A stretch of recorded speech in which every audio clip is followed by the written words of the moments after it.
Hello everyone, welcome back to my channel. So today we're doing a Q&A. Let's get started. So question 1, if you could change anything about yourself, what would it be? So I said that I would try not to control situations as much, and this is good advice for me as well as anyone else who is watching. Please stop trying to control situations that are out of your hands. That causes a lot of it just causes a lot of unnecessary stress and it just causes a lot of unnecessary stress and things that you shouldn't have to worry about, especially since you probably already have 50 million worries. Stop taking on these unnecessary stressors and worries. Stop. Next, I said perfectionism. Sometimes I get married to a certain idea or vision within my head, and I cling on to it even though it may be better to try something new, because I'll learn something that way and I may come up with a better product overall. So yeah, perfectionism, my perfectionist tendencies definitely need to go away, and not taking on too much. I love doing things. I'm a busy girl. I have a lot of interests. So sometimes I try to grab at every opportunity that's offered towards me, even though that may not be beneficial, because I am not Superwoman, so I cannot do everything. Next question is, what's your take on mental health? I feel as though mental health is very, very important. I also believe that everyone should see a therapist. It doesn't matter if you have your dream job, your dream mansion, your dream wife or partner or husband. Everyone should be seeing a therapist. I also believe that mental health resources should be more accessible. How could everyone be seeing a therapist, like I said, if it's only if therapy and certain resources are only available for a certain group of people? Mental health resources should be more available for the middle and lower class, because mental health is an everyone problem, not just a rich people problem. I do believe schools are overall getting better with discussing mental health and incorporating it within their curriculums and schooling. If you compared mental health discourse in the 1990s versus now, you would probably see a change. Not saying that it didn't exist back then, but it's way more prominent now, I would argue. But schools could do better. I have seen incidents where schools could have responded to a situation differently, or could have just been more involved. I also believe that mental health within the Black community should be taken more seriously, and it isn't taken as serious, mostly amongst adults. If you were raised by millennials, or you were a millennial raised by whatever the generation before y'all is, you may often have heard oh, you're not depressed, depression doesn't really exist, you're just lazy, go get up and do the dishes, you're a kid, you have no reason to be depressed. I don't necessarily agree with that, but yeah, I do feel as though with my generation, we have been responding to mental health crisis better and just educating the public on such things. And I do believe that with my generation has gotten better. So that's it's a plus. Okay, next, moving on to school and aspirations. So how was high school for you? I'm very fortunate to say that high school has been really fun, and that's because like life and like other things, school, work, etc., sometimes it is what you make it. And I do know that's a very hit or miss ideology, because sometimes, if you were a high school student and you was going through a lot of grief or trauma, that could carry into your school and work life. So it's understandable why you may say, oh, high school was not that fun or not that good for me. Or just for some people, school isn't their thing. So it's also understandable why they may say school wasn't for them or high school wasn't good for them. But I feel as though for me, it is what you make it. High school has been really fun because I'm very social. I've made like a lot of new friends. I've met a lot of new people. Um, I yeah. I have a great group of best friends. They're very supportive. Our hangouts are always fun, and we're very uplifting of each other. I would also say that high school has been a very transitional period in my life because it's caused me to be more aware of other people, what other people are going through, to be more compassionate, understanding, and to just understand overall that everyone is going through something. Not everyone's going to follow the path that you're trying to follow, and that's totally okay. Not everyone's moving how you're moving. That's okay, as long as you just don't push your lifestyle onto other people. And it's caused me to open my eyes up to human behavior, how we act, why people are the way they are, things of that nature. I would say that junior year was very tough for me though, in the social aspect, not academically. I thought my upperclassmen were joking or just like over exaggerating by saying junior year was their hardest year. For me, it definitely was, but it's because I was learning to accept people for who they are and to stop trying to be friends with people who may not be the best for you. Get out of toxic friendships, relationships that do not serve you. It'll hurt in the moment, but later on down the line, you'll survive. You'll realize that you made a good decision. I also got a lot of opportunities that further my career, such as internships, speaking at events, networking, and I've been very lucky to have teachers who have recommended me for said things. But yeah, the downside though is that I didn't attend a lot of games, and I know that's a part of the high school experience. Potato, potato, it doesn't have to be.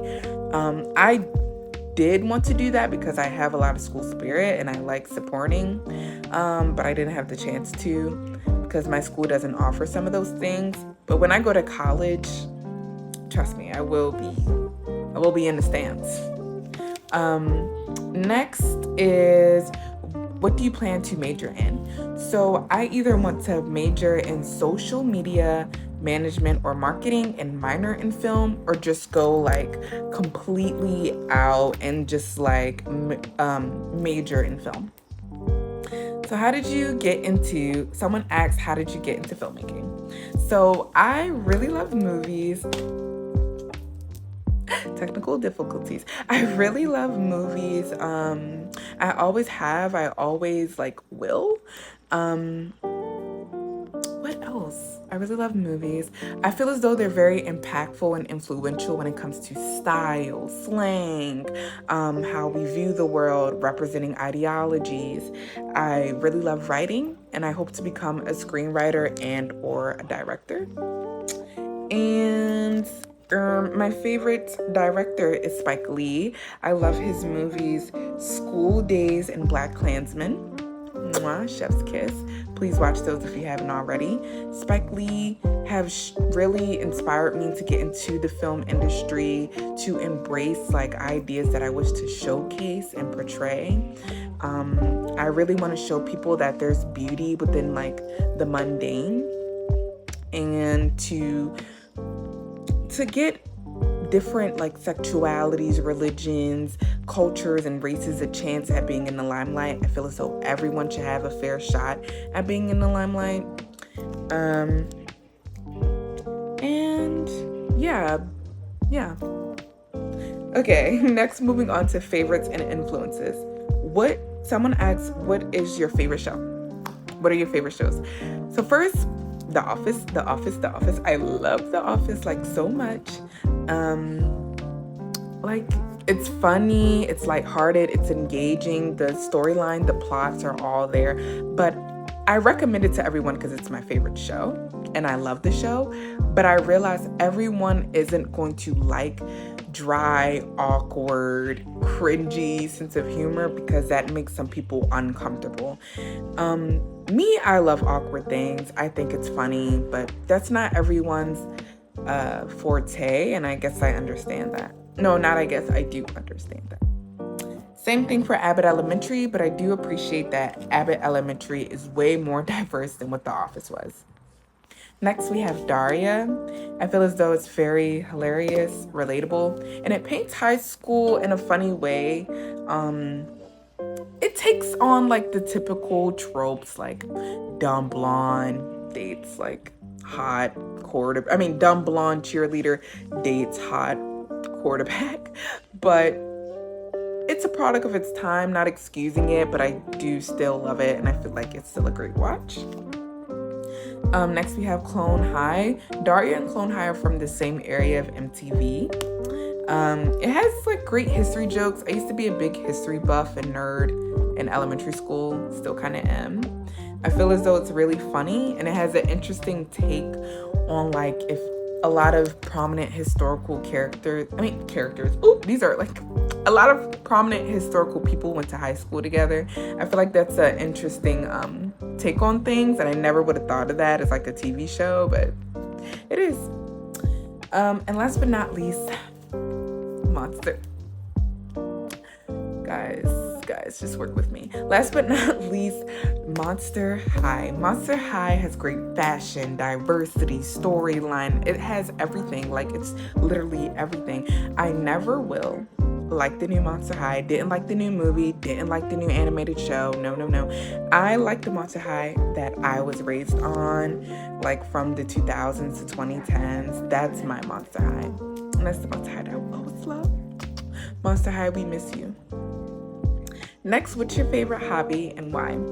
So first, we're starting off with reading. I do love to read. It's very imaginative. It's no commercials. It's like TV, but with no commercials. And it causes you to be more knowledgeable. So who doesn't want that? Next, we have writing. It's very peaceful. It's immersive. And it lets me get all of my thoughts out. Watching movies, as I said earlier, it's very captivating, entertaining, and very moving. I've cried over so many movies. I love movies. I've said that 50 million times. And modeling, I've been getting into modeling recently, and that's because I like to perform, and it gets me out of my comfort zone. I also just really appreciate like fashion, modeling, and stuff like that in general. Okay. Who has the biggest influence on you, someone asks? This is a good question. So I would say my best friends, because they got me out of dark times and they motivate me to be better, to do better, and they constantly challenge me. So yeah, shout out to my best friends. You should be watching this video. Like, you should be. So now fashion. So a few people asked, how did you find your style? Thanks, you guys. I'm very appreciative of that question because you guys think I have good style, I'm assuming. Hopefully so. Not, that's fine, I guess. YouTube. And I know that might be crazy, like, not TikTok, not Pinterest. Yes, TikTok, yes, Pinterest, but YouTube. You guys are sleeping on YouTube. YouTube is like the omega. Like, it's like the university of a lot of things. I would watch how to improve your style, how to improve your wardrobe on YouTube. I watch those videos on YouTube, and it's really helped me out a lot. I would also say experimenting with different aesthetics, shapes, and silhouettes. And when I say this, I mean say you love black. Maybe one day throw on a pink shirt, see how you like that. Try tight-fitting tee and baggy jeans. Try cropped, try form-fitting. See what you like and see what you don't like. See what looks good on you and see what doesn't. Experimenting helps with that. Have signature pieces. You may have heard in the video, but charm bracelets are my signature piece. My watch, earrings, like this necklace is definitely a signature piece of mine. It's one of my favorites. That helps. And I just feel like it makes making outfits easier because you already know, like, okay, this is my favorite necklace. I want this one on. I want that one. Look at different celebrities, areas, and time that you like. movies, TikTok videos, Pinterest posts, etc., and imitate what you like. I'm not saying completely copy that person's idea, completely copy the outfit. Hey, if you do that, it is what it is. I'm not telling. But like, imitate what you see, but put your own twist on it. Like, sometimes I look at what the people are wearing in my city or on social media, and I take a piece that I like that they're wearing, and I put my own spin on it. Like, it's like, it's simple. And it's like easy inspiration. We all go outside. Well, maybe not we all. I know some people are homebodies, but a lot of us, we go outside, etc., etc. So it's easy to just look at someone and be like, oh, I like your shoes. Let me invest in those shoes. Boom. And you have a whole different outfit with that type of shoe. Try out something new. It may be for you. Don't feel tied down to one aesthetic. You don't have to be like that. That's not how life is. How you're dressing now may not how you dress and like this when you're 60 or whatever, or when you're 30 even. Like, don't feel tied down to one aesthetic. That's kind of lame. But if you are tied down to one aesthetic, that's amazing for you. But what I'm saying is don't feel pressured to be one aesthetic. And last but not least, don't get discouraged. People are going to be like, ew, what are you wearing? Me personally, I wouldn't wear that, whatever. You're trying to find yourself. You're trying to figure out what's good for you, what's not. Don't listen to the naysayers. Don't listen to what people have to say. Ignore them. There's always going to be like a hater. Some of those people are just miserable. Don't listen to them. Okay, and someone just randomly asked, where did you get your jorts from? Fashion Nova. I'm a big fan of jorts. I think they're cute. Next, we have YouTube. Lastly, we have YouTube. This video is coming to an end. How can I start my YouTube channel? It's nothing to it but to do it. You don't need the gear. Look at me. I don't have a mic. I wish I did. If you want to get me one, that would be great. I don't have a mic. I don't have a professional camera. I'm recording this on my phone. I have a little digital camera though. That was a good investment. It's nothing to it but literally to do it. Like, there's no guide to YouTube. I mean, there is, but not really. Look up on YouTube how to create certain things like your banner, profile picture, thumbnail, stuff like that. People will help you do that. But you have to get started first. All it takes is to pick up a phone and to start recording. Your editing style, a lot of that, you can find inspiration, but a lot of that comes as you go along. And some helpful apps are Canva, Fonto, Baza Art, PixArt, and CapCut. Someone asked, how do you decide to vlog? This is the last question, by the way. I get inspo from other YouTubers, certain trends, I always want to do this, for example, Q&A. And sometimes when I'm going out and I know that it may be great footage or photo ops, I take my phone or my digital camera and I just record. That's really it. Sometimes I plan it ahead of time. I know I'm going to the movies. I want to record that day.